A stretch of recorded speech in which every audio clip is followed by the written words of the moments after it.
은혜 받을 말씀은 신약성경 로마서 6장 1절에서부터 14절까지 말씀입니다.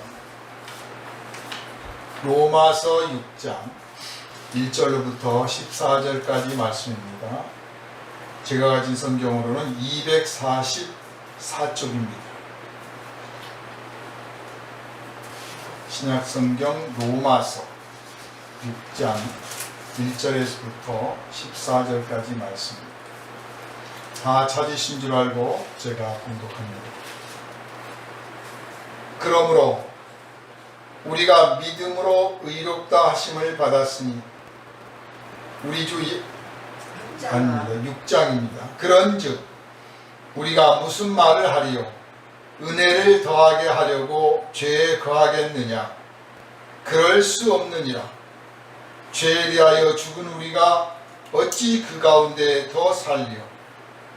무릇 그리스도 예수와 합하여 세례를 받은 우리는 그의 죽으심과 합하여 세례를 받은 줄을 알지 못하느냐?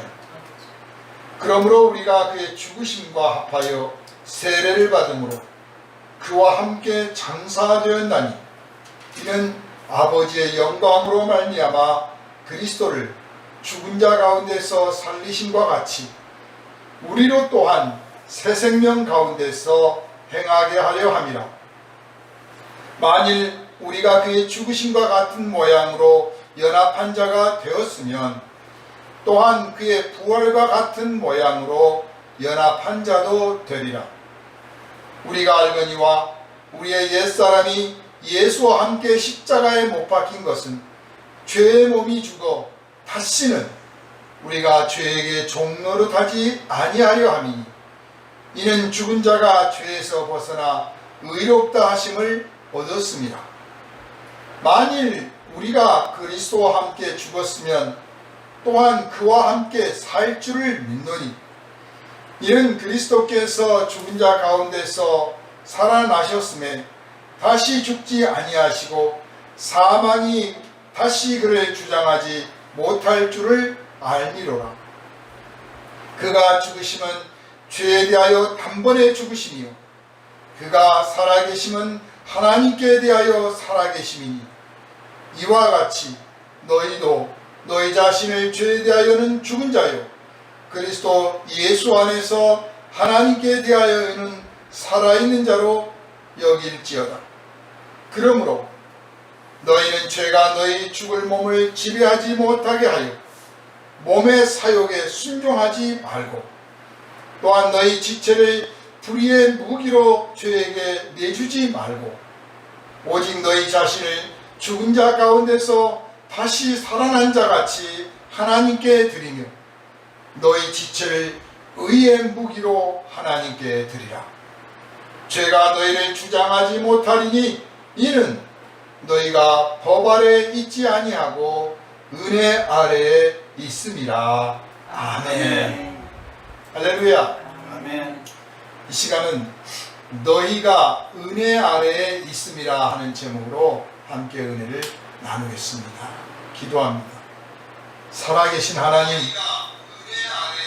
우리가 주님의 음성을 듣고 주님을 찬양하며 영광을 돌리기 원합니다. 살아계신 성령께서 우리 각 사람의 마음에 주장하여 주시고 영감을 부어주심으로 오직 살아계신 하나님의 음성을 듣게 하시고 한 말씀 한 말씀 들을 때마다 우리 안에 있는 어둠이 물러가고 우리의 삶에서 빛으로 충만함을 받는 변화받는 시간이 되게 하여 주시며 말씀의 능력을 따라 살고 세상에서 세상을 말씀으로 이기는 삶을 살아가므로 하나님께 영광을 돌리고 많은 사람들을 구원의 길로 생명길로 인도하게 하여 주옵소서. 오늘은 너희가 은혜 아래에 있음이라는 제목으로 은혜를 나누고자 하오니 살아계신 하나님의 음성으로만 충만함 받게 하여 주옵소서. 우리를 구원하신 예수 그리스도 이름으로 간절히 기도하옵나이다. 아멘. 할렐루야. 아멘. 요즘 많이 힘드시죠? 코로나 때문에 경제, 또 더위, 뭐 이것저것 정말 괜찮다 싶은 게 없습니다. 바로 이렇게 어렵고 힘든 때에 우리 주님께서 우리에게 말씀을 주십니다. 너희가 은혜 아래 있다. 그러므로 좀 힘들고 고되더라도, 고단하고 지치고 고달프고 외롭더라도 이 말씀에 은혜를 받고 위로를 받고 자기 일을 격려하면서 이겨나가시기를 주님의 이름으로 축원합니다.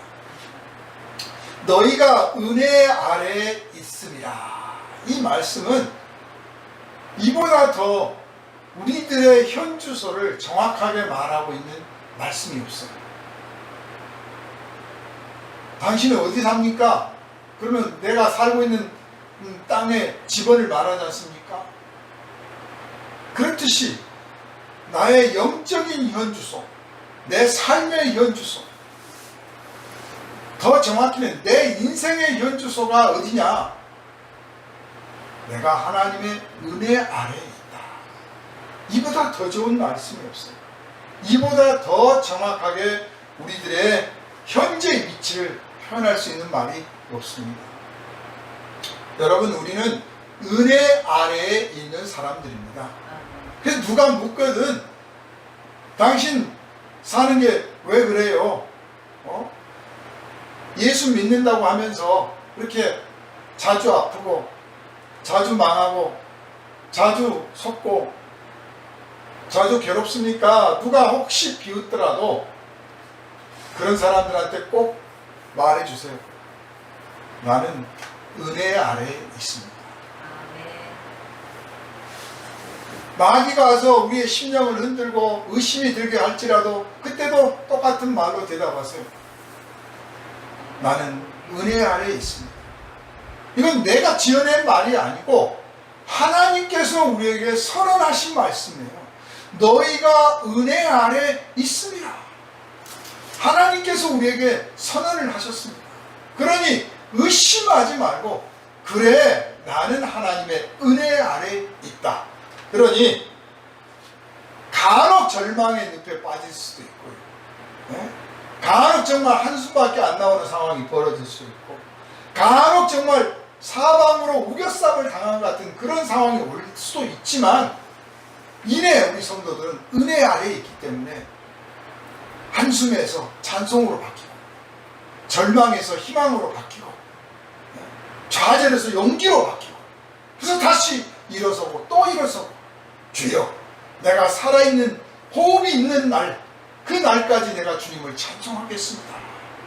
내가 살아있는 동안에는 주님을 찬양할 것이요, 내가 죽어서 돌이 될지라도 주님을 찬양할 것입니다. 이런 고백을 드릴 수가 있게 된 줄로 믿으시기를 주님의 이름으로 축원합니다. 아멘. 이렇게 하해 주는 것, 이렇게 되는 것, 이것이 하나님의 능력입니다. 아프고 힘들어도 나 예배할 거야, 나 기도할 거야, 아무리 바쁘고 내가 아무리 지금 실패해서 좌절할 수밖에 없는 상황이라도 나는 기도할 거야 라고 하는 것, 이것이 우리가 은혜 아래에 있다는 증거요. 이것이 바로 하나님의 능력입니다. 그러니까 나에게 하나님의 은혜가 있는가, 머물고 있는가, 나에게 하나님의 능력이 임하고 있는가, 이것은 어느 때 드러나느냐면 일이 잘 풀려갈 때만 드러나는 게 아니라 사실은 또 정반대의 상황, 아주 어렵고 고단하고 힘들 때 오히려 그 속에서 내가 하나님의 은혜 가운데 있다, 내가 하나님의 능력 가운데 있다 라고 고백할 수 있는 어떤 것들이 드러나게 된 줄로 믿으시기를 주님의 이름으로 부탁을 드립니다.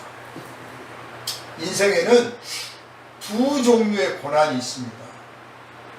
애초에 하나님이 인생을 창조하실 때는 고난을 주실 목적이 없었습니다. 하나님 보시기에 좋았더라고요. 하나님이 무슨 악취미를 가지셔가지고 인간이 막 고통을 당하고 슬퍼하고 울고 짜고 막 괴로워하는 것을 보면서 즐거워하시는 그런 분이 아니에요. 당신의 형상을 닮은 존재들이 울부짖고 고통스러워하면 하나님도 마음이 아프십니다.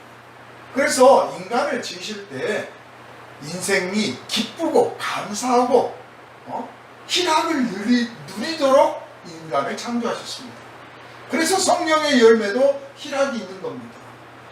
또 전도서에서 계속 반복적으로 너희가 사는데 고달프냐, 힘드냐, 외롭냐, 슬프냐, 그래도 웃어라, 그래도 기뻐하고, 그래도 감사해라. 그것이 인생에 너에게 준 복을 누리는 비결이다. 그게 하나님이 기뻐하시는 거예요. 그러니까 울고 짜고 괴로워하면 나만 손해인 거예요. 누가 동경을 안 해줘서가 아니라 내게 주신 복을 내가 어떻게든 찾아 먹어야 되는 거죠. 그냥 감사하고 어떤 속에서도 즐거워할 줄 아는 것.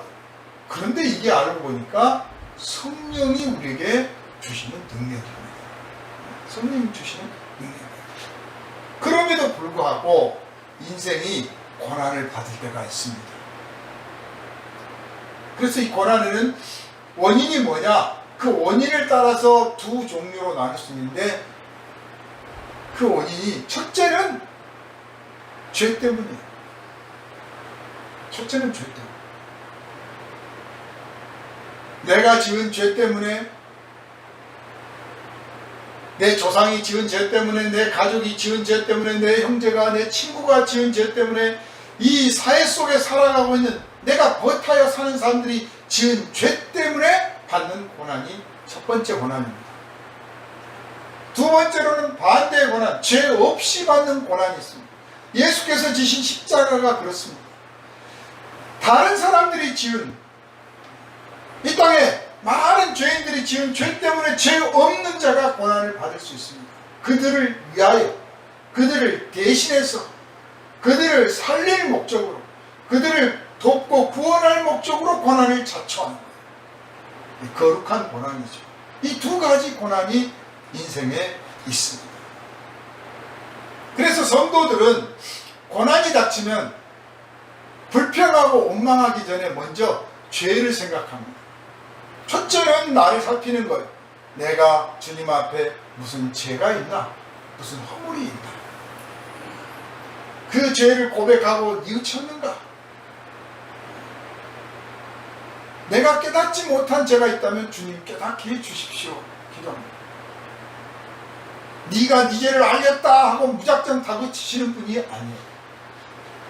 내가 주여 내가 지은 죄가 있으면 깨닫게 해주십시오 라고 했는데, 진심으로 기도하고 주의 음성을 기다렸음에도 주께서 아무 대답이 없으시면 이건 내 죄 때문이 아니야. 다른 죄 때문이고 다른 문제가 있어. 그러니 막 내가 지은 죄가 많아서 이렇다고 내 탓이요만 하고 쩔쩔매지 말고, 그때는 이제 눈을 들어 누구의 죄 때문인가를 살피고 그들을 위하여 기도를 어떻게 할 것인가, 그들에게 어떻게 회개를 촉구할 것인가, 그들의 죄값을 내가 어떻게 하나님 앞에서 대신 받을 수 있을 것인가, 이걸 생각을 해야 되는 것입니다.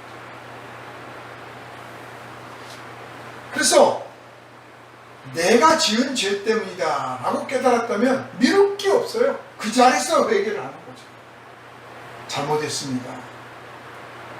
주님 잘못했습니다. 뉘우치는데 하나님께서 매질을 더하시고 네가 이놈아 혼 좀 나가라 그러시는 분이 아니에요. 뉘우치면 매질을 하시다가도 매를 거두시는 분이요, 사정을 봐주시는 분이요, 매수를 감하여 주신다고 성경은 말씀하고 있어요. 우리가 살면서 죄를 전혀 안 짓고 살 수는 없지만 하나님께서 깨닫게 해주시면 회개하고, 그러시면 또 하나님께서 우리에게 내리시던 징계를 거두시고 또 징계를 감하여 주신다. 은혜의 아버지시기 때문에 그렇다. 반대로 이제 우리가 내 자신이 지은 죄가 없고 내 이웃 형제들이 지은 죄가 아니라면 이것은 누군가를 위하여 내가 책임을 대신 져야 될 상황이구나. 내가 그들을 위하여 기도해야 되겠구나. 우리 예수 믿는다고 해서 전쟁이 나서 다 죽는데 우리만 안 죽는 일은 없습니다. 그 전쟁 중에 예수 믿는 사람들도 희생당합니다.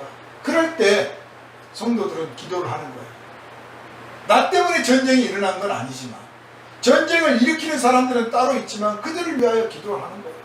그리고 이 전쟁 중에 고통당하는 사람들을 위하여 기도를 하는 겁니다. 그게 성도의 본분인 거죠. 그럼으로써 이 땅에서 더불어 살아가는 사람들과 내가 한 형제 되었음을, 한 동포 되었음을 깨닫는 겁니다. 예수께서는 하나님의 아들이시면서도 우리 가운데 우리의 형제가 되기를 자처하시고 기뻐하셨습니다. 그렇다면 하나님의 아들이 그렇게 하셨다면 우리는 마땅히 당연히 또한 그래야 되지 않겠습니까? 근데 많은 분들이 나는 하나님을 믿으니 하나님이 나를 사랑하시고 내가 정말 은혜를 받았다면 나에게서는 이런 모든 환난이나 이런 전쟁이나 재난이나 재앙이 다 지나가고 비껴가고 면제돼야 된다고 생각하는 사람들이 많은 거예요. 이거는 건강한 신앙이 아닙니다. 우리가 죄가 있음을 이제 깨달았을 때 사실 하나님 앞에서 내가 죄됨을 깨달았으면 그거 어떻게 보면 내가 잘못했습니다, 뉘우칩니다 그런다고 해서 없던 일이 되는 건 아닙니다. 어느 종교에서는 그냥 없던 일로 하자 또는 이 또한 지나가리라 그러면 다 없어지는 것처럼 생각하는데 그렇지 않습니다. 인생 살다 보면요 정말 죄 지은 것이 반드시 결과로 나타납니다. 내가 지은 죄 아무리 작은 죄라도 반드시 결과가 있습니다. 내 이웃들이 저지른 죄악 반드시 그 결과가 있습니다. 큰 잘못을 저지르면 큰 결과가 나타나고 작은 잘못 저질러도 작은 결과가 반드시 나타납니다. 그래서 어떤 일로 갈 수가 없어요. 죄값을 치러야 됩니다. 그런데 우리의 죄값을 우리를 위해서 대신 십자가 지신 예수께서 계심으로 우리가 주여 제가 이런 지은 죄가 많습니다 하고 깨달을 때 이런 죄인을 위하여서 예수께서 십자가에 못 박히셨으니 주여 감사하고 예수 십자가를 바라보면서 나를 위해서 지신 그 십자가를 찬양하면 그러면 하나님께서 예수 십자가 안에서 우리의 죄를 사하여 주시고 용서하여 주십니다. 할렐루야. 이것을 우리가 믿기 때문에 우리가 지은 죄 값을 그대로 다 형벌로 다스리시지 않는 하나님이시라는 것을 우리가 아는 거예요. 정말 은혜라는 걸 알죠. 죄 없이 고난을 받는다면 정말 이 땅에 다른 많은 사람들이 죄 때문에 내가 이 고난을 받는 거니까 이건 예수 십자가를 닮아가는 겁니다. 예수 십자가의 길을 따라가는 거예요. 오히려 감사해야 돼요. 불평하고 원망하고 왜 나는 예수를 믿는데 이런 일이 닥치는 거야 이렇게 짜증낼 게 아니라 오히려 기뻐하고 감사해야 되는 거예요. 내가 예수 십자가의 길을 따라갈 만한 그릇으로 하나님께서 보셔서 나에게 이런 고난을 주시는구나 하고 감사해야 되죠. 그래서 순교자들이 초대교회 그 많은 순교자들이 순교를 당하고 그 복음을 위해서 핍박을 받을 때 기뻐했습니다. 육신이 고달프지 않았겠습니까? 외롭지 않았겠어요? 슬프지 않았겠어요? 우리가 똑같은데 그러면서도 그 아픔과 슬픔 속에서도 내가 주의 십자가를 따라가는 이 고난을 받기 합당한 사람으로 하나님께서 여기셨기 때문에 이것을 나에게 주셨다. 그러니 내가 감사하리라 찬양하리라 나를 정말 큰 그릇으로 봐주셨구나 하고 기뻐했다는 거예요. 오늘 이 땅의 성도들은 이 점을 좀 배워야 되고 이 점을 사모해야 됩니다. 우리 성도들이 너무 육신이 편한 것을 추구하는 것 같아요. 그래서 너희가 은혜 아래에 있음이라 하는 이 제목의 말씀을 통해서 우리들의 현 주소가 여기 있다고 그랬는데 그럼 그 현 주소라는 의미가 뭔가 한번 좀 살펴보자 하는 것입니다. 많은 사람들이 하나님의 은혜 아래 있지 않습니다.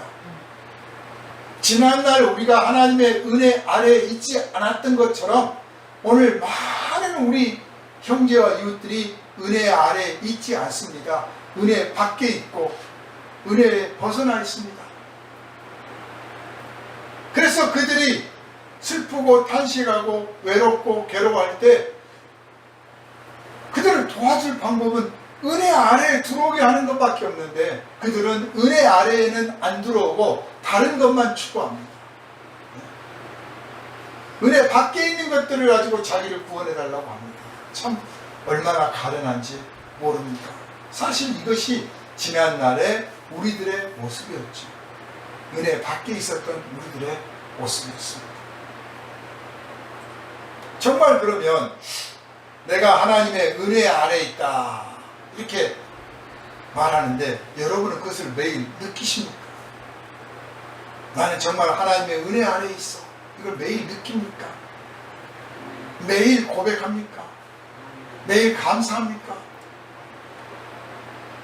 만약에 그렇지 않다면 우리의 현 주소가 하나님의 은혜 아래 있다는 것이 우리에게 무슨 즐거움이 되겠습니까? 그냥 이론적으로 그렇게 하라고 해놓은 게 아니에요. 실제로 우리가 그걸 누리고 증거하고 자랑하고 기뻐하고 감사하고 이웃들에게 전하라고 하나님의 은혜 아래 우리를 있게 하신 것입니다. 할렐루야. 아멘. 하나님의 은혜 아래 있다는 것은 사실은 단순한 표현으로 이렇게 해놨지만 엄청난 것입니다. 실로 엄청난 겁니다. 무엇이 엄청나다는 겁니까? 하나님의 은혜 아래 있다는 것이 무엇이 그렇게 엄청나다는 거냐? 이거를 알면은요 가슴이 벅차요. 하나님의 은혜 아래 있다고 하는 것은 하나님의 사랑받는 사람이 되었다는 뜻이에요. 우리가 죄인이었는데, 하나님의 원수였는데, 하나님의 은혜 밖에 있었는데 예수 십자가로 말미암아 우리를 하나님의 자녀로 삼아 주셨다는 거예요. 그래서 하나님의 그 한없는 사랑을 받는 그 은혜 아래에 있어. 이 자리를 천군과 천사들도 부러워합니다. 하늘의 그 많은 천군과 천사들이 하나님의 은혜 아래에 있는 우리들을 부러워하는 거예요. 비록 지금 이 육신은 우리가 천사보다 조금 못하죠. 짐승보다는 낫지만, 짐승들보다는, 벌레보다는 우리가 더 좋은 몸을 갖고 있지만 천사들보다는 우리가 못해요. 우리들은 천사들이 부러워요. 참 어디든지 갈 수 있고 막 능력도 탁월하고 죽지도 않고 얼마나 천군천사 부럽습니까? 그런데 이 천군과 천사들이 정작 우리를 부러워해요. 왜냐? 자기들은 하나님의 심부름꾼이지 하나님의 은혜를 받거나 사랑을 받고 있는 대상은 아니에요. 그냥 심부름꾼이에요. 그냥 주종관계예요. 그런데 우리는 하나님의 자녀야. 더군다나 하나님의 원수였던 사람들을 예수 십자가 하나님의 아들의 핏값으로 대신 그 죄를 묻고 그 안에서 구원하셔서 하나님의 자녀로 삼아주셨어요. 얼마나 부럽겠습니까? 얼마나. 그래서 우리를 엄청 부러워해요. 영광스러운 직분입니다. 이걸 여러분은 아셔야 돼요.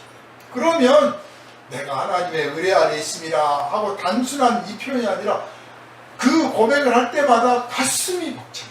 내가 하나님의 자녀가 됐어요. 세상에 내가 하나님의 자녀가 됐어요. 천사들이 부러워한다는 말 세상에. 천사를 한번 만나만 봐도 영광일 것 같은데 그 영광스럽다는 그 천사들이 사실은 나를 부러워한대요. 참 얼마나 엄청난 겁니까? 그러므로 우리는 너희가 하나님의 은혜 아래에 있습니다 하는 이 말씀을 정말 최고의 보물로 알고 딱 붙들고 깊이 간직하시기를 주님의 이름으로 부탁을 드립니다. 은혜 밖과 은혜 아래 가운데 예수 십자가가 서 있습니다. 정말 한 발짝 차이. 믿음 밖과 믿음 안에 있는 것, 구원 밖과 구원 안에 있는 것, 딱 한 발짝 차이예요. 믿음과 믿음 아닌 것 딱 한 발짝 차이입니다. 그 가운데 십자가가 있어요. 그러니 우리 이 십자가 안에 딱 들어왔으니 이 아슬아슬한 경계에 머물지 말고 십자가의 중심으로 들어가서 정말 십자가의 은혜를 누리고 십자가의 그 권능을 누리고 그 십자가를 자랑하는 삶을 살아가야 하겠다는 겁니다. 로마서를 쓰게 된 이유가 그거예요. 그 경계선에 머물지 말아라. 훅 훌쩍 들어와서 십자가 안에 훅 들어와서 머물러라. 왜 십자가 밖에 있는 사람들처럼 여전히 그러고 있느냐? 십자가 밖에 있는 사람들이 지금 어떤 모습인지 벌써 잊었단 말인가? 그 가운데 특별히 오늘 우리가 함께 보는 로마서 6장은 이 점을 이제 확실하게 가르쳐주고 있습니다.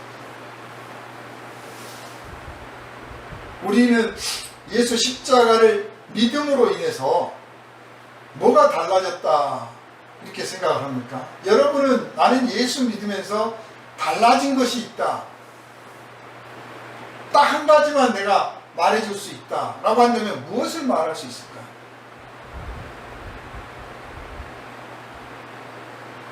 십자가는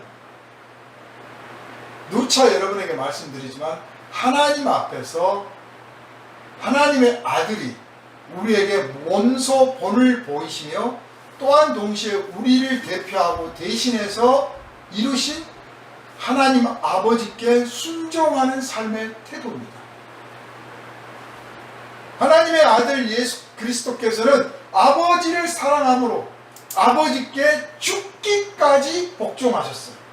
그것이 십자가예요. 십자가란 삶의 태도를 말하는 거예요. 십자가를 믿습니다. 십자가의 은혜를 받았습니다. 십자가를 사랑합니다. 나는 예수 십자가로 구원받았습니다. 100,000가지의 말을 하더라도 그의 삶의 태도가 어떠한가?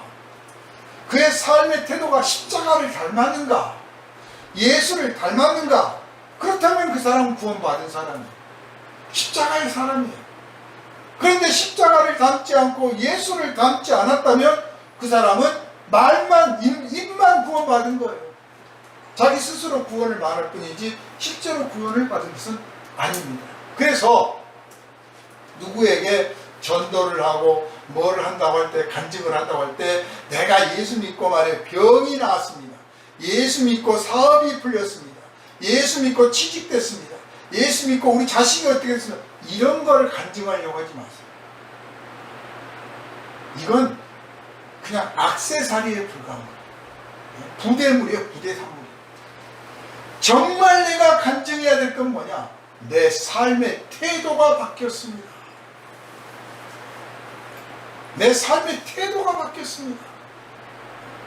이 태도라고 하는 것은, 삶의 태도라고 하는 것은 삶의 방향성, 삶이 무엇을 지향하고 있는가, 어디를 가고 있는가, 무엇을 찾고 있으며 무엇을 추구하고 있는가, 이걸 말하고 있는 거예요. 나는 예수 믿고 구원받았다. 그리고 나는 구원받음으로 인해서 그 뒤부터 내 삶의 방향이 달라졌다. 이것이 내가 말할 수 있는 간증이 돼야 된다. 그래서 사람들한테 나 달라진 거 몰라? 그래야 돼. 제가 전도하면서 제법 연세가 좀 있으신 분들은 한결같이 나는 예수 안 믿어, 난 교회 안 나간다라고 막 하시는데 왜 그러냐고 그러면 내 주변에 예수 믿는 누구 있는데 그놈들 하는 꼬라지를 봐가지고 내가 안 믿겠다 이러시는 거예요. 대개는 삶의 태도가 안 바뀌었다는 거예요. 그러니 예수 믿어봤자 헛것 아니냐는 거지. 나도 마찬가지 아니냐는 거지. 근데 반대로 그 사람 예수 믿는 거, 예수 믿고 달라진 걸 보니까 인생 숙연해지더라. 나도 좀 그래봐야겠다. 이렇게 감동을 줄 수 있어야 되는 거예요. 이렇게 달라지지 않았다면 이건 정말 회개해야 되는 겁니다. 그래서 예수 믿고 나서 믿고 전과 태도가 안 바뀌면 아직 안 믿은 거다. 이렇게 말할 수 있습니다. 십자가가 아직 그에게 효능이 없는 거죠. 십자가에 못 박힌 예수 어떻습니까? 아무것도 못하잖아요. 십자가에 못 박혔기도. 그래서 만약 우리가 예수 십자가를 믿는다면 우리도 예수 십자가처럼 못 박혀서 세상적인 것은 아무것도 할 수가 없어야 되는 거예요. 세상적인 것은 아무것도 할 수가 없어. 하면 안 되는 거야. 하지 않기로 해야 되는 거예요. 늘 말씀드리지만 우리가 이 육신을 가지고 태어날 때는 내가 원해서 태어난 거 아닙니다. 우리 부모님이 그냥 나를 낳으신 거예요. 내가 원해서 태어난 건 아니에요. 그러나 거듭난 것은, 내가 예수 믿고 거듭나게 되는 것은 내가 원해서 그렇게 되는 것입니다. 내가 원하지 않으면 믿음도 없는 것이고 내가 원하지 않으면 거듭남도 없습니다. 그래서 전적으로 내 책임입니다. 즉 구원과 심판이 전적으로 내 책임이다 말입니다. 하나님께서는 네가 원하는 것을 내가 주리라. 네가 심판을 원하면 심판을 줄 것이요 구원을 원하면 구원을 주리라. 네가 옛날 사람처럼 그대로 살기를 원하면 그대로 살아라 할 것이요 거듭난 사람이 돼서 삶의 태도가 바뀌고 새 사람 되기를 원한다면 내가 그렇게 주리라. 하나님이 약속하시고 계십니다. 우리는 이 약속을 믿고 예수를 믿어 거듭난 사람으로서 삶의 태도가 완전히 바뀐 새로운 방향을 향하여 나아가는 새 사람 되었음을 믿으시기를 주님의 이름으로 축원합니다. 예수께서 십자가를 지시고 죽기까지 하나님 아버지께 복종을 했단 말이에요. 그러니까 우리도 이제 죽기까지 복종을 하는데 예수님이 왜 십자가를 졌습니까? 왜? 우리의 죄 때문에 진 거 아닙니까? 우리 부자 되게 해주려고 그렇게 하신 겁니까? 인생의 모든 고난이 죄 때문이라고 했잖아요. 죄의 문제만 해결되면 나머지는 내 학위에 달려있는 거예요. 이 죄가 있으면, 이를테면 사회적으로 죄가 있다. 그러면 아무리 노력해도 성공 못해요. 그런데 사회적인 죄가 없다. 사회가 정말 공평하다. 그러면 노력한 만큼 대가를 얻게 돼 있어요. 내가 하나님 앞에 죄를 많이 지었다. 그러면 내가 길을 쓰고 뭘 해도 그 결과가 나를 망하게 하지 결코 흥하게 하지 않습니다. 그러나 내가 하나님 앞에서 죄를 사함받고 문제가 해결되었다. 그러면 내가 하나님 앞에서 심은 만큼 거두게 되는 것입니다. 그게 성경에 있는 믿음의 법칙입니다. 그러므로 죄의 문제를 해결하는 것이야말로 가장 큰 문제. 하나님의 아들이 우리가 똑같은 인간이 되셨다면 길어봐야 요즘 많이 사신 분들은 110세도 사시지만 그때 살면 얼마나 살았겠어요? 모세 이전에 저기 창세 때 사신 분들이야 천년도 사셨지만 아브라함도 그렇게 오래 산 건 아니지 않습니까? 예수께서 정말 무병장수에서 한 120세까지 사셨다고 칩시다. 140까지 사셨다고 쳐보자. 그렇게 해서 오셔서 그 많은 일들을 하셨는데 예수 공생애 3년 추측하건대 그 3년의 짧은 공생애를 마치시고 십자가를 지셨습니다. 얼마나 급하고 중요한 문제입니다. 얼마나 인류 사회에서 인간에게 있어서 이 죄의 문제가 중대한 문제였으면 예수님께서 전 생애를 거기다 다 거신 거예요. 그래서 이건 뒤집어 말하면 인생들아 복을 받고 복을 누리고 살고 싶으냐? 그러면 다른 거 신경 쓰지 말라. 죄의 문제를 해결해라. 행복하고 싶으냐? 달나라 못 가도 행복해요. 사실 전기 안 쓰고 그냥 원시적으로 살게 되더라도 행복할 수 있습니다. 근데 우리들은 자꾸 무슨 문명이 발달하고 돈이 많고 무슨 지식이 많아지고 이런 것들이 행복을 만든다고 생각하는데 사실 인생 행복한 비결 간단합니다. 서로 사랑하고 서로 존중하고 서로 아끼고 서로 칭찬하고 감사하고 죄 안 짓고 살면 저 산중 아니 저 밀림 정글 아마존 강 어디에 살아도 행복한 거예요. 좀 불편할 수는 있지만 행복합니다. 그러나 아무리 물질 문명이 발달해 있고 그 혜택을 다 누리고 돈이 많고 엄청난 지식을 갖고 자랑한다고 할지라도 이웃을 못 믿고 이웃이 자기를 해치고 자기가 또 이웃을 해치고 서로 사랑하지 않고 나누지도 않고 베풀지도 않고 시기하고 싸우고 있으면 행복할 수가 없어요. 그걸 복된 인생이라고 말할 수가 없죠. 그래서 죄의 문제를 해결해야 하는 것이고 예수께서는 그 문제 때문에 십자가를 지셨습니다. 자, 그런데요. 예수께서 십자가를 지셨음을 믿기 때문에 이제 나타나는 현상들이 있어요. 받는 시험이 있고 마귀의 속삭임 있고 이단 사이비들이 있습니다. 무엇이냐? 예수께서 너를 위하여 십자가 지셨으니 이제 죄를 마음껏 지어도 된다. 예수님이 다 책임져 주실 건데 뭘 그렇게 고민하고 걱정합니까? 이 예수께서 이미 십자가 지심으로 다 해결됐는데 왜 지금 세상 그런 죄 문제 갖고 고민하느냐? 더 심한 사람들은 예수 십자가를 진실로 믿는다면 죄를 지어봐. 그래야 진짜 네가 믿음 있는 사람이다. 이런 말을 하는 거예요. 그래서 바울이 말씀을 하십니다. 그런즉 우리가 무슨 말을 하리요? 은혜를 더하게 하려고 죄에 거하겠느냐? 자, 죄에 거하겠느냐 그 말은 죄 가운데 살겠느냐? 죄를 조금씩 지을 수는 있을지 몰라도 죄 가운데 살면 안 되죠. 즉 밥 먹듯 죄 짓고 살면 안 되는 거예요. 근데 노상 죄를 짓고 살다 보면요, 이게 죄인들도 몰라요. 그게 죄에 거하는 거예요. 예수께서 우리를 위해서 십자가를 지셨으니 나 같은 죄를 살리시는 그 은혜 너무너무 고마워. 그래서 그 감격을 또 맛보고 싶어서 또 죄를 지은 사람이 있어요. 어떻게 그럴 수 있을까 싶지만요, 실제로 우리들을 알고 보면 은근히 그럴 때가 많아요. 그 세간을 놀라게 했던 그 대도 조세영이라는 사람이 도둑질하다 걸렸습니다.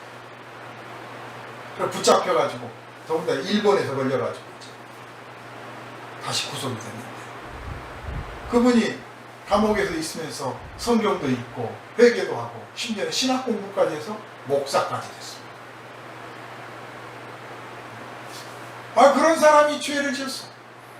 그러니 의견이 분분합니다. 뭐 구원을 받았느니 안 받았느니 뭐 어쩌고저쩌고 정말 말이 많아요. 근데 딱 어떤 심리학자가 정리했습니다. 자기가 구원받았다는 사실을 확인하고 싶어서 그랬다.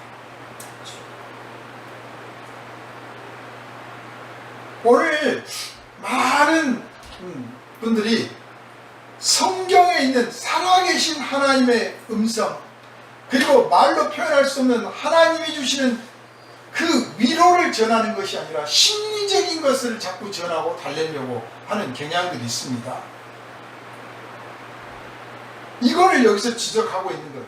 우리가 정말 구원을 받았다면, 그렇다면 내 마음에 어떤 구원받았다고 하는 그것들을 누리려고, 그것을 확인하려고, 그것을 재차 느껴보고 싶어서 어떤 죄를 지으면 되겠느냐? 그럴 수 없다. 왜냐? 예수께서 십자가라고 하는 그 참혹한 형벌을 당하여서 나를 구원하셨는데 어떻게 그 일을 되풀이하게 할 수 있겠느냐? 그럴 수 없다는 거죠. 그런데 내가 구원받았다고 하는 것을 확인하고 싶어서 죄를 짓는다니까. 또 내가 구원받았으니 예수님은 무슨 죄든지 다 구원해 주시는 분이니 내가 이런 죄를 좀 지은다고 예수께서 나를 버리시겠어? 이게 진짜 믿음이야. 이렇게 생각을 한답니다. 잘못된 믿음이죠. 사도는 단호하게 그럴 수 없느니라. 죄에 대하여 죽은 우리가 어찌 그 가운데 더 살리요? 이미 죽었는데 어떻게 더 살리요? 그래서 혹시 내 마음에 탐심이 들거나 더러운 욕심이 들거나 어리석은 의심이나 교만이나 게으름이나 정말 하나님 보시기에 이건 죄다라고 이미 성경에서 말씀하고 있는 거, 뭐 따로 공부할 것도 없어요. 성경에서 다 죄에 대해서 말씀을 했어요. 그러니까 그 죄에 대해서 말씀을 하신 것이 만약에 내가 유혹을 받거나 충동을 느끼거나 막 하고 싶은 생각이 들면 자기한테 이 말을 해줘야 되는 거예요. 너는 예수 십자가에 못 박힐 때 이미 죽었는데, 예수님 죽을 때 너도 따라 죽었는데 어찌 네가 산 사람처럼 그 죄를 더 짓겠느냐. 만약에 예수 죽을 때 나도 죽었다라고 생각이 안 든다면 예수 부활하셨을 때 나도 다시 부활하리라가 없는 거예요. 두말할 것도 없어요. 죽으신 분은 예수님이고 나는 아직 살아있어. 그러면 아직 예수 안 믿은 거예요. 그냥 간단해요. 예수님 십자가에 못 박힐 때 나도 죽었어. 나 찾지 마시오. 나는 세상에서 죽은 사람입니다. 나는 하나님께 대해서 산 사람이고, 이제 내가 세상에 사는 거는 예수님 몫으로 예수님 대신해서 사는 겁니다. 그래서 예수께서 원하시는 일들을 내가 좀 하려고 합니다. 그렇다고 직장을 안 다니고 뭘 안 하겠다는 게 아니라 똑같이 하지만 이제 방향이 달라. 태도가 달라진 겁니다. 나는 그렇게 살 겁니다. 단호하게 그럴 수 없느니라. 근데 사도 바울이 이 편지에 이렇게 쓸 수밖에 없었던 게, 예수 믿노라 하면서 그 대도 조세영이처럼 죄를 더 태연하게 지으면서 이래도 하나님 지켜주시고 구원해 주신다니까, 이런 말도 안 되는 믿음의 가짜 믿음이죠. 사탄의 속삭임에 속고 있는 사람들이 있어서 이 편지를 쓴 거예요. 근데 오늘 이 시대에 이 로마서 이 말씀이 왜 필요하냐? 이 땅의 성도들이 너무너무 많이 그러고 있는 거예요. 나는 예수 믿고 구원 받았으니까 이제 내가 하나님의 교회에 헌금을 좀 많이 하기 위해서 내가 조금 부정하고 잘못된 방법으로 돈을 좀 벌어도 하나님께서 봐주실 것이다. 그렇게 안 하면 이 사업을 못 하는데 그러면 나들 어쩌라고. 예수님은 십자가도 졌는데 나는 한 가지도 못 버리는 거예요. 참 안타까운 일이죠. 한 가지도 못 버려. 아직 살아있으니까. 죽을 때 아무것도 못 갖고 갑니다. 죽은 사람이 무슨 벤치가 필요합니까? 뭐가 필요합니까? 나 죽는데 다 소용없어 이놈들아. 그런단 말이에요. 그래서 다 소용없는 줄 알고 과감하게 내려놓을 줄 알아야 되는데 그걸 못해 붙들고 있으려고 해요. 내가 내려놓지 않으니까 하나님이 나에게 더 좋은 것을 주시려고 해도 못 주시는 거예요. 두 손 꾹 움켜쥐고 있습니다. 내가 그걸 놔버려야 하나님이 그보다 더 값지고 더 영광스럽고 더 오래갈 것으로 나를 채워주시고 충만케 하실 텐데 그러지를 못하는 거예요. 정말 안타까운 일들이 지금 벌어지고 있는데 그것이 죄인 줄을 모른다는 거예요. 그것 때문에 예수님이 십자가를 졌는데 그것 때문은 아니라고 생각하는 거예요. 이제. 그래서 사도 바울이 무릇 그리스도 예수와 합하여 세례를 받은 우리는 그의 죽으심과 합하여 세례를 받은 줄을 알지 못하느냐. 우리가 세례 받을 때 무슨 세례를 받았느냐? 예수 십자가에 못 박혀 죽으신 것을 받은 거랍니다. 요한이 물로 세례를 줄 때 그 요한의 세례는 죄를 용서받는 죄사함의 세례, 씻어주는 세례. 그런데 우리가 예수의 이름으로 받은 세례는 씻어주는 세례가 아니라 죽는 세례예요. 죽어버리는 거야. 그냥 한번 죽어버렸으니 다시는 우리한테 죄를 묻지 않은 거예요. 다시는 죄를 묻지 않는데, 그런데 그러니까 그 핑계를 삼아서 나한테 다시는 죄를 책임을 안 물을 거니까 이제 마음 놓고 죄 짓자. 그럴 수 없잖아요. 이제 죽었는데 뭐를 또 새삼 죄를 지어. 그래야 하는 거죠. 그럴 수 없는 일. 그럴 수 없다는데 오늘 많은 성도들이 여전히 그러고 있어서 하나님께서 탄식을 하시고, 또 우리 성도들만큼은 이런 유혹에서 이겨나가길 반드시 오게 돼 있어요. 그냥 어떤 특별한 사람들만 그런 시험을 받는 게 아니라 마귀가 다니면서 반드시 그런 시험을 하는데, 이 시험의 본질이 뭐냐? 심리적인 거예요. 우리는 심리적인 신앙이 아닙니다. 영적인 것이요 신학적인 거예요. 믿음이란 철학적인 것이거나 심리학적인 게 아니고 신학적인 것이요, 영적인 거예요.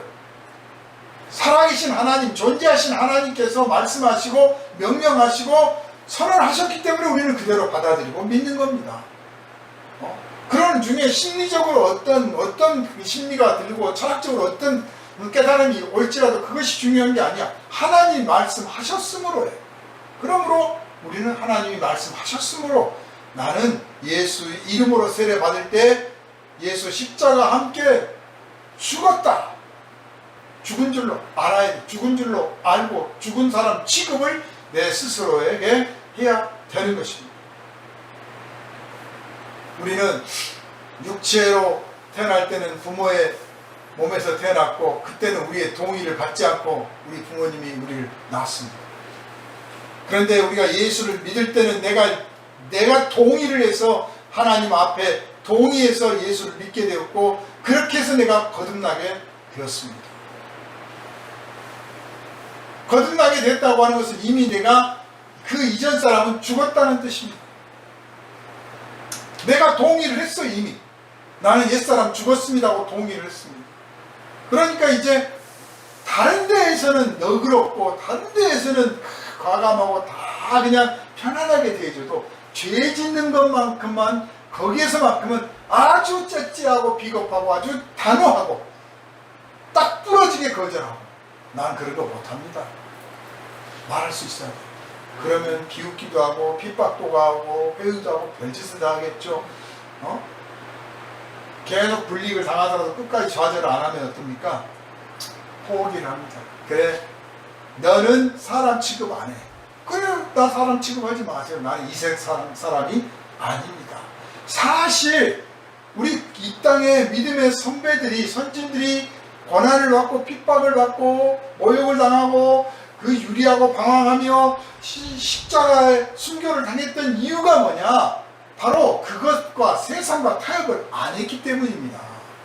세상과 타협을 안 한 이유가 뭐였냐? 죄 때문이었어요. 다른 건 다 너그럽고 관대하고 다 잘했습니다. 근데 오늘 우리 성도들이 반대인 것 같아요. 죄 짓는 거는 세상 사람들하고 같이 잘해. 다른 것은 또 인색해.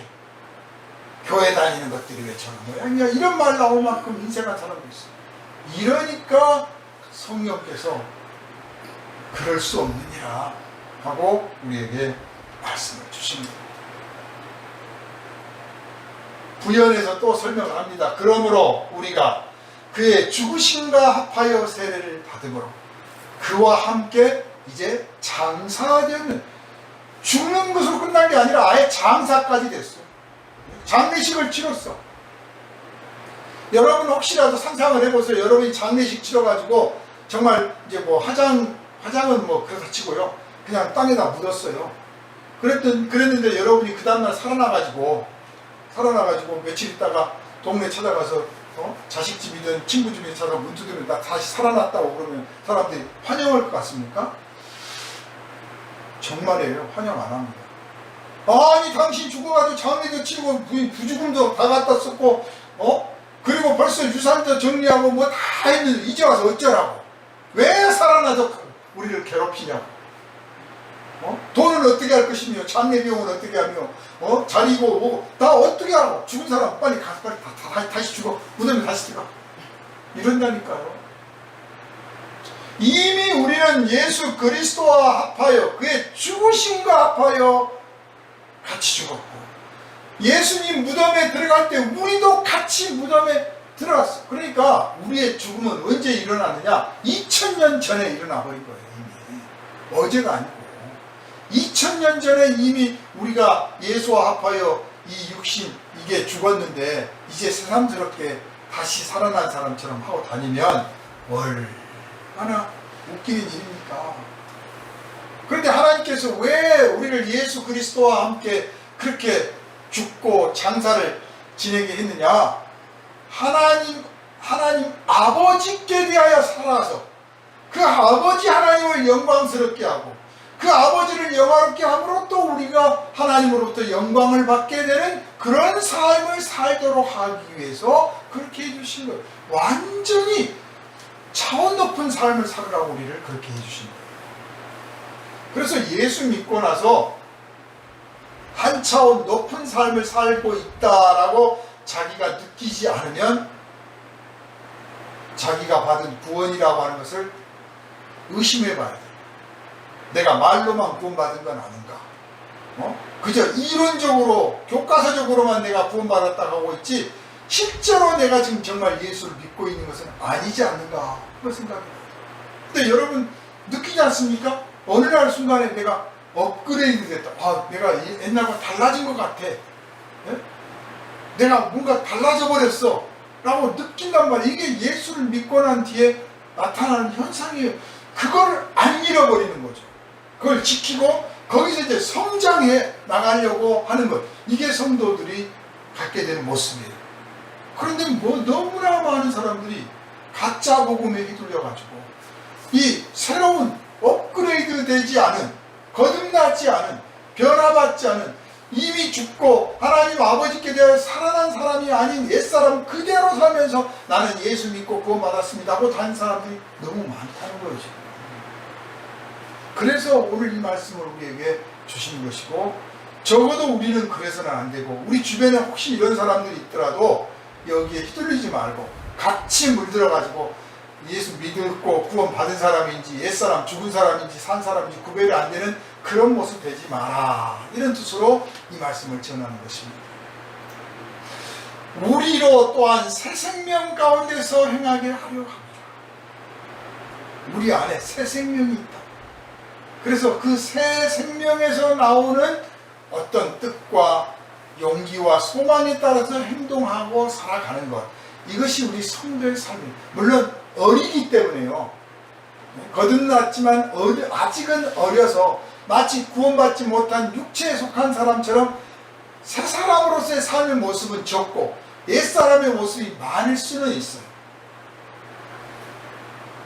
근데 거기에 머물지 말고 빨리 성장해서 새 사람이 커져가야 되는데 그거를 그냥 꽉 붙들고 옛사람만 계속 비대해지도록 놔두면 안 됩니다.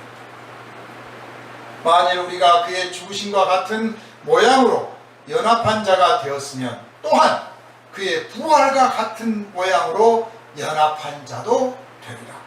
인간에게 주시는 최고의 영광스러운 특권의 순간입니다. 그래서 천군 천사들이 부러워하는 거예요. 이 미천한 인생이, 죄악 가운데 탄생한 인간이, 죄를 밥 먹듯이 짓던 인생이, 하나님의 원수가 되었던 인생이 하나님의 아들의 피값으로 말미암아 하나님의 자녀가 되어서 하나님이 기뻐하시고 영광을 받으시는 그 새로운 삶의 삶을 살아가, 정말 다양한 스펙트럼을 맛보는 거죠. 이것을 천군 천사들이 얼마나 부러워하겠습니까? 복도 많지.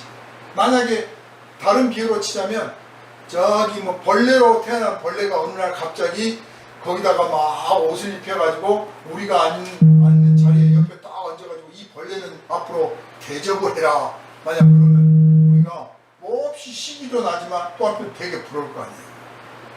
아니 이 벌레가 뭔데 이렇게 갑자기 대접을 하라는 거냐.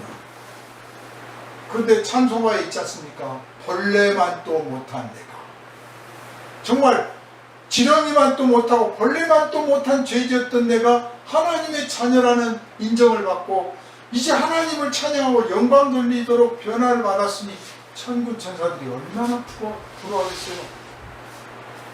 거기다가 이 육신으로만 끝난다 그러면 천사들이 부러워하다가도 그래 조금 있으면 죽고 또 썩고 없어질 몸인데 하고 말 텐데, 예수께서 부활하셨어요. 무덤 가운데서 영원히 죽지 않은 부활의 몸으로 부활하셨는데 그 천년배가 됐는데 우리가 이제 그 몸을 입고 살게 될 거라는 거예요. 영원히. 천군과 천사들은 우리 같은 몸이 없어요. 몸이 없기 때문에 우리가 이 육체를 가지게 됨으로써 누리게 되는 어떤 즐거움, 쾌락들, 이런 것들을 천군 천사는 못 누리는 거예요. 맛있는 음식을 먹어도 먹지도 못할 뿐만 아니라 먹어도 맛있는 줄을 몰라. 그냥 먹을 뿐이에요. 그런데 부활하신 예수의 몸은 어떻습니까? 맛있는 음식을 먹을 수도 있고 안 먹을 수도 있고, 음식을 먹으면서 정말 맛있구나 하고 맛도 누릴 수가 있어요. 이 몸을 우리가 이제 갖게 되는 거예요. 이건 약속된 겁니다.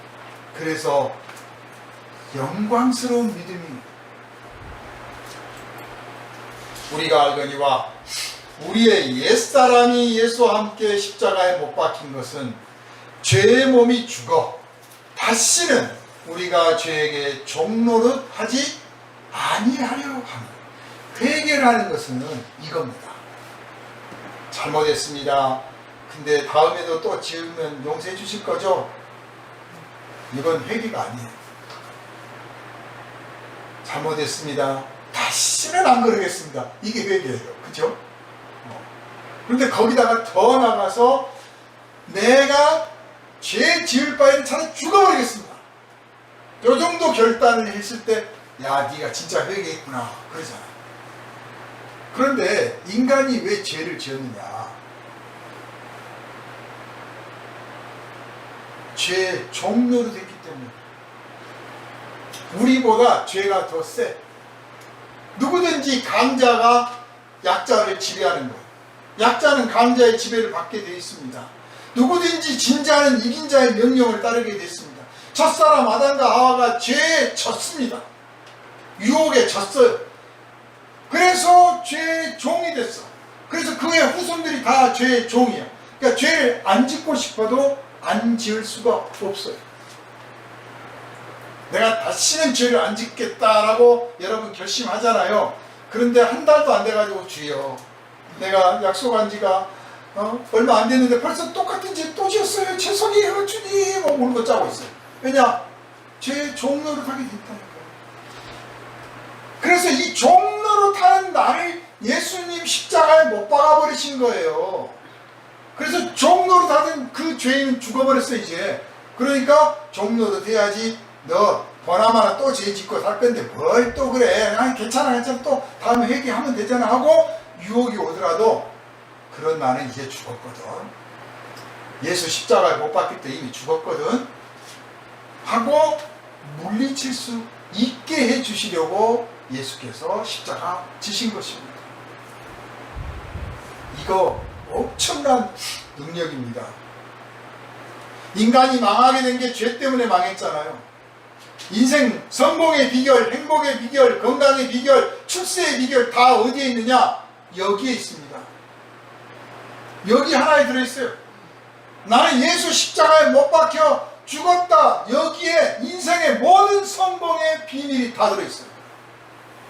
나머지는 하나님이 길을 열어주시는 거예요. 쓰시고자 하시는 대로 열어주시는 거예요. 그러니까 이거 믿고 나가기만 하면 따로 어디 가서 행복 비결이 뭐예요? 성공 비결이 뭡니까? 출세 비결이 뭡니까? 어떻게 하면 건강하고 장수할까? 연구하고 다닐 필요 없습니다. 그냥 죄의 문제만 해결하면 돼요. 예수 십자가 못 박힐 때 나도 같이 못 박혀서 종노릇하는 그 사람 죽어버렸어. 죄의 종노릇해서 죄한테 졌기 때문에 그 값으로 받은 게 뭐냐면요, 사망이에요. 왜 우리가 병드는 것이 문제가 됩니까? 병들어 죽기 때문이에요. 병들었는데 조금 아프다 만다, 죽지 않는다고 뭘 걱정합니까? 여러분 재채기 애취 몇 번 나면 막 걱정을 하고 어쩌면 좋아 이럽니까? 안 그러잖아요. 재채기하다 말겠지 그러잖아요. 그런데 막 몸이 쑤시고 아프고 골고거려, 아이고 이러다 죽나보다, 큰일 났네, 병원에 가야지 그러잖아요.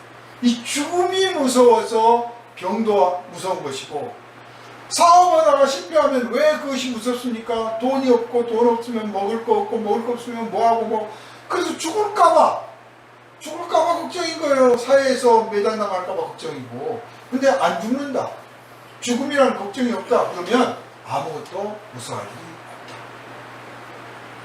그래서 이미 죽은 자는 벗어나버린 거예요. 이미 죽은 자는 벗어났기 때문에 이제 염려하지도 말고 두려워하지도 말고 자기를 자유하게 생각해서 예수 그리스도와 함께 그냥 다시 산 사람으로만 살아가라. 그런 뜻으로 오늘 우리에게 이 말씀을 주십니다. 사랑하는 여러분, 그가 죽으심으로 죄에 대하여 단번에 죽으셨잖아요. 찌질하게 또 잘못했습니다 그러려고 하지 말고 그냥 딱 부러지게 다시는 없을 거야 하는 단호함이 좀 우리한테 있어야겠다. 나머지는 하나님이 책임지셔. 나머지는 하나님 책임지셔. 그런데 이것이 결심으로 끝나는 게 아니라 우리가 하나님의 은혜 안에 있어요. 은혜 안에 있기 때문에 하고자 하면 된다고. 하고자 하면 돼요. 그리고 죄가 아무리 우리를 유혹하고 누르려고 하고 마귀가 아무리 우리를 시험에 넘어뜨리려 하더라도 우리가 하나님의 은혜 아래에 있기 때문에 결코 거기에 지지 않게 돼 있다. 반드시 끝에 가서는 이겨요.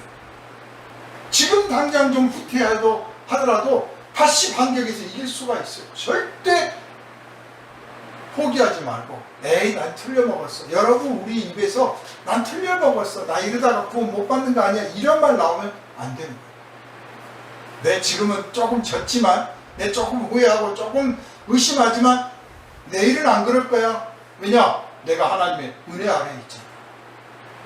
그건 내가 정한 게 아니고 하나님이 나를 은혜 아래다 갖다 놓으신 겁니다. 사랑하는 여러분, 우리는요 예수와 함께 죽고 예수와 함께 산 사람입니다. 두말할 게 없습니다. 내 인생 예수와 함께 사는 인생이다. 이렇게 고백하고 나는 하나님의 은혜 아래 있습니다. 고백하는 그런 날마다의 삶이 되시기를 주님의 이름으로 축원합니다. 기도합니다. 거룩하신 주님께서 우리를 구원하여 주시되 예수 십자가의 은혜로 구원하여 주시고 무덤 속에서 예수 부활하실 때 우리도 함께 부활하게 하시니 감사드립니다. 이제 다시는 죄짓지 않고 오직 은혜 가운데 사는 사람 되게 하여 주시고 내가 하나님의 은혜 아래 있으니 세상이 나를 어떻게 하지 못하리라고 하는 담대한 믿음으로 죄악 세상 구원하는데 우리 힘을 다하는 우리가 되게 하여 주옵소서. 우리를 구원하신 예수님 이름으로 간절히 기도하옵나이다. 아멘.